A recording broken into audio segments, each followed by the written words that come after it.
বৃষ্টিকে বাঙালি ভালোবাসে, সেই বৃষ্টি জ্যোৎস্না খিচুড়ি রান্না করা বৃষ্টির দিনে সেটা কিন্তু হুমায়ুন আহমেদ আমাদের মনের মধ্যে তুলে দিয়েছিলেন। বাংলাদেশের সংস্কৃতি, রবীন্দ্রনাথের গান, নজরুলের গান, আমাদের যে বাঙালির যে সংস্কৃতি আছে সেটি আমাদের হুমায়ুন আহমেদ কিন্তু আমাদের কাছে বাঙালি সমাজকে দেখিয়েছিলেন নতুন করে।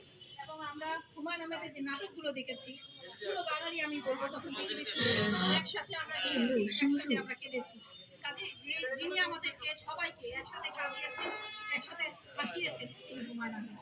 তার জন্য আবারও আল্লাহর কাছে আমরা জানাত কামনা করছি এবং তার মঙ্গল কামনা করছি, তার পরিবার বর্গের মঙ্গল কামনা করছি এবং যারা এই অনুষ্ঠানে আয়োজন করেছেন প্রত্যেককে ধন্যবাদ জানাচ্ছি।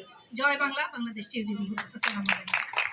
অবশ্যই আপনি প্রধান অতিথি আমাদের সাথে আমাদের অনুষ্ঠানকে আজকের জন্য নিবেদিত করবেন।